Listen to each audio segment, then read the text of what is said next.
Hey y'all, in today's video, I'm going to be sharing some more dinner inspiration. This meal plan was a bit different because I based all of these meals solely off of things that I really needed to use up, specifically in my freezer, but also a few pantry items. This year has just flown by for me, and with that comes the need to just use up the things that I've bought all year long and prepped, and it definitely saved me a lot of money this week.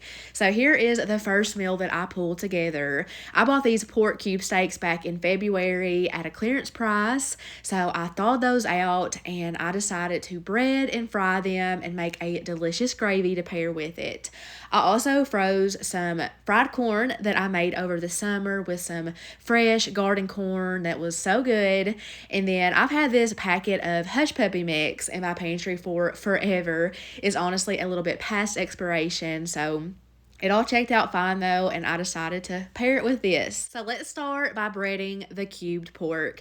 So in a little shallow pie plate, I've added about a cup of some self-rising flour, and now I'm just seasoning it. I'm doing some salt, black pepper, onion, and garlic powder, and I always like to add some paprika to my breaded mixes, mainly for the color. But I'm just taking a fork and I'm getting those seasonings combined in real good with the flour. And then the recipe that I was kind of looking at for this did not call for a little egg wash, but I like that when it comes to bread and meat, so I'm just doing one egg and a good splash of milk and combining that together. So I did lightly season both sides of the pork with just some salt and pepper, and then I'm just going to start by dredging it in the flour.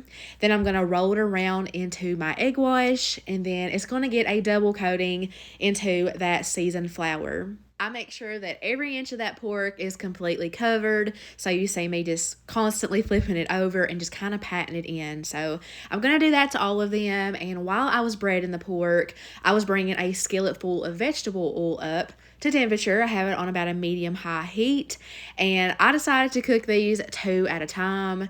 You never want to overcrowd your pan when frying something. I get the best results doing it this way, so I just did it in a couple batches. So I just cooked these for a few minutes on each side. There's 2 ways you can tell when the meat is fully done.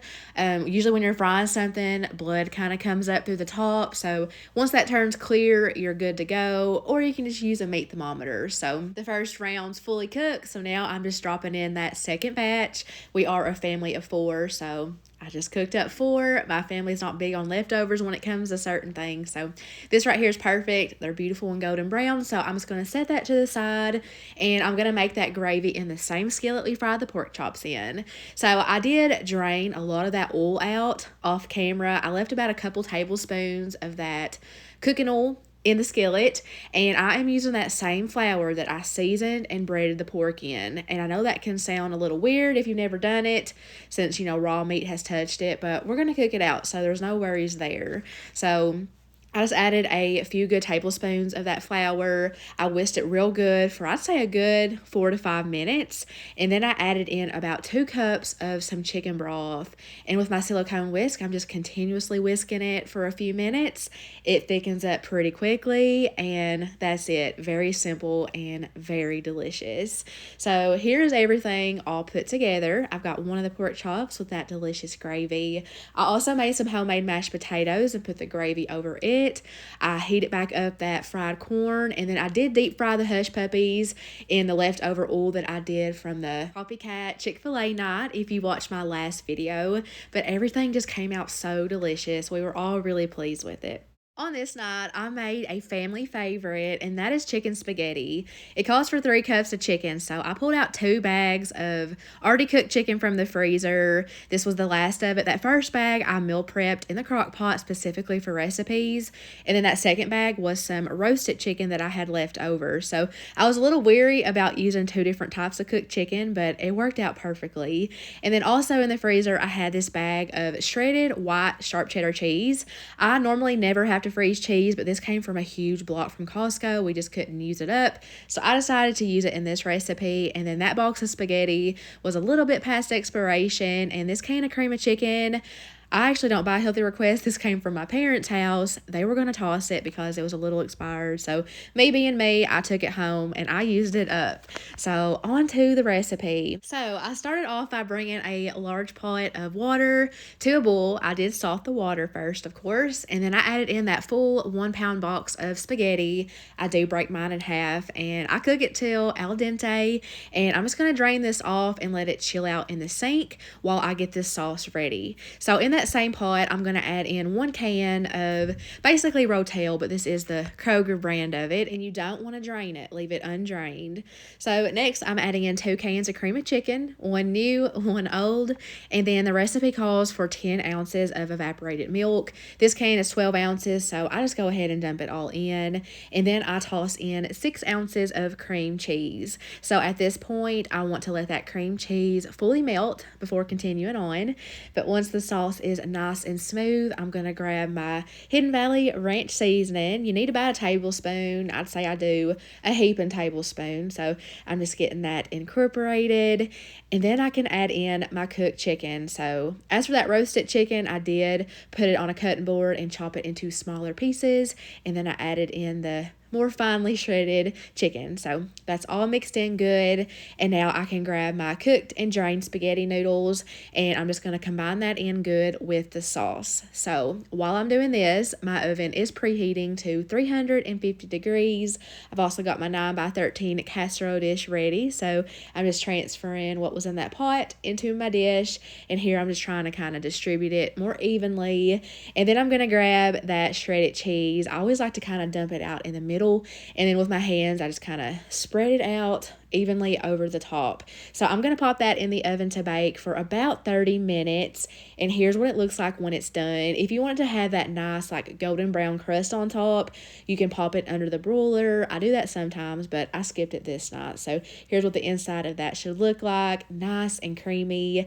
I like to top mine with black pepper. And then to go along with it, we had some leftover Olive Garden breadsticks. So I just reheated those.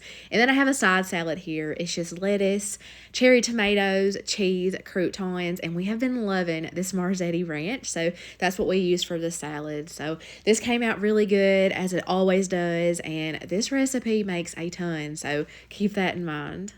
Next up, from my freezer, I have pulled out a package of chicken apple sausages. This came in a 3-pack from Costco. And then I also pulled out a bag of these little mini sweet bell peppers. So I'm using those 2 ingredients to make a sheet pan meal. I have not made something like this in it feels like forever. But these chicken apple sausages, I don't remember the exact brand. I threw that package away a long time ago. It's really good. I love the flavor of them, but the casing on it is a little bit tough in my opinion, to the point I almost wonder if you're supposed to like take it off. I don't know, but other than that, they're pretty good. And then I have had these peppers in my freezer for forever. I really need to start being better about labeling the date on stuff. But they've been in there for a while, and I was honestly really impressed because they tasted perfect. But after I got all of that chopped up better, I'm just tossing it into a large mixing bowl. I'm also going to grab a bag of frozen broccoli because I wanted a little extra something to go along with those. And I'm going to do some cherry tomatoes. And then I'm going to season everything up. All I did was some Lawry's garlic salt. If you know me, you know that's one of my favorite spices. And also plenty of black pepper. And then I decided to grab my creamy Italian dressing that I love. And I decided to drizzle that all over the vegetables and sausage. I did something similar many years ago, and I'm almost positive that I got that idea from Taylor Elmore. It was Polish sausage and veggies and potatoes, and she would dredge everything in like regular Italian dressing and also Parmesan cheese. And I remember how much I liked that recipe, and that was kind of the inspiration in the back of my head for adding that Italian dressing. So I was a little nervous about doing the creamy version, but Absolutely loved it. I baked it at 400 degrees for about 30 to 35 minutes, and here's what it looks like once it comes out. If I had some potatoes, I would have roasted it with the chicken and veggies, and it would have been a full rounded meal. But since I didn't, I just paired it over some jasmine rice, and I really loved it like that. This came out amazing and so flavorful. I was obsessed. The cherry tomatoes are a must. I forgot how good those are roasted since it's been so long since I've done it. But also, the leftovers were even better. So, if you are into meal prep, this would be the perfect recipe. Up next, I pulled this bag of roast from the freezer. It's already cooked. I cooked it in the crock pot about a year ago. It was last September. And then here is some cheese slices that I froze. It came in a large pack, again from Costco. So that was the last of that. And then I found these pretzel slider buns at Kroger on clearance. So I decided with these three ingredients, I'm going to make some roast beef and cheddar sliders. So I grabbed my 9x9 casserole dish. I sprayed it with some Pam, and I put the bottom half of those buns down. Now I'm going to layer on 4 slices of sharp cheddar. That first piece just crumbled for whatever reason, but the other ones peeled away just fine. And then I was able to use a little over half of that bag of the roast, and I'm just evenly spreading that over top of the cheese. I found the best way to do that is just go in with your hands and kind of pull it apart. And the little white specks that you see if you've ever cooked any kind of roast, it's just the solidified fat. It's normal. So now I'm just going to layer on 4 more slices of cheese. I used up all the cheese from the freezer, so I opened up a fresh pack of Kraft Deli slices and did 2 of those slices. I put on the top pretzel buns, and then I also melted a little bit of butter on the stove, so I'm just brushing that over top of the buns. I didn't use real butter. I used Blue Bonnet butter, so I felt like you couldn't even see me adding it on there, but I promise it's on there. So I did cover it with some tin foil, and I baked these at 350 for about 15 minutes. Then I pulled off the foil and let it bake uncovered for about 5 more minutes, and that was it. So here's my plate. I've got 2 of the sliders. I made some brown gravy just using some powdered McCormick gravy mix that I've had again forever.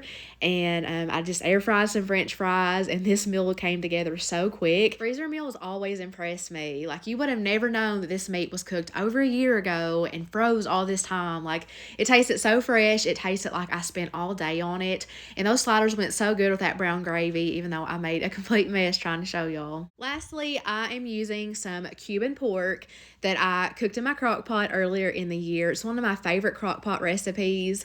I use it to make Cuban sandwiches, and I will definitely link that recipe in the description box. It freezes so good. And then I also found this box of pierogies in the bottom of my deep freezer. I've had them forever. As you can see, that box has been through it. So I decided to cook everything out on the Blackstone. I'm going to use the pierogies as just a simple side dish. So I'm getting that started first. So I just lay down some olive oil, and again, I use that Blue Bonnet butter for those, and it kind of melted weird at first, but I try to thaw out those pierogies first, but it was taking forever. So those are about half thawed out, and I'm just getting those laid down. I am not happy with the way that my Blackstone looks right now. As you can see, it's kind of peeling away in some spots. These Blackstones are a lot of upkeep, in my opinion. Like, I try really hard to keep it in good shape, but I still have trouble. So hopefully I can fix that. But now I'm going to make some Cuban inspired quesadillas. So I started by buttering the grill. I used real butter for those, and I lay down a burrito size tortilla for my husband, and then just the regular size ones for myself and my kids. I also made a little mayo and mustard combination for Josh and I. We like that on our Cuban sandwiches, so I figured it would go good with this. And then, my kids will not like that, so I just left theirs plain. I did some mozzarella cheese on the bottom. I know Swiss cheese would be more like traditional, but I didn't know how good that would be with a quesadilla, so I'm glad I used the mozzarella. I started layering on the pork, and I started with tongs, but it was sticking to it. And with these Blackstones, you have to act quick because they cook so hot and so quick. I had these on the lowest temperature, but they still turn brown too fast for how fast I can work. So I got Josh's completed and flipped over, and now I'm going to finish up mine and the kids. So it's just the meat and the cheese. And yeah, I'm just going to set this to some music as I finish the quesadillas and the pierogies.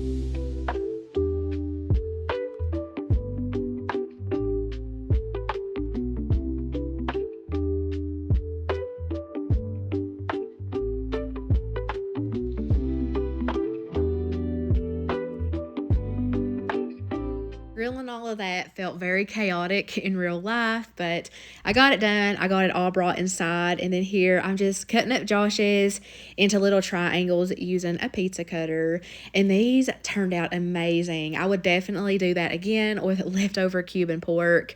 Absolutely delicious. And this was a very colorless meal, but it all tasted so good.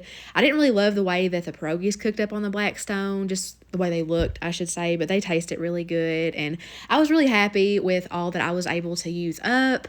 And I hope that it encourages y'all to do the same and save some money. But if you made it this far, I want to thank you for watching, and I'll see y'all next time.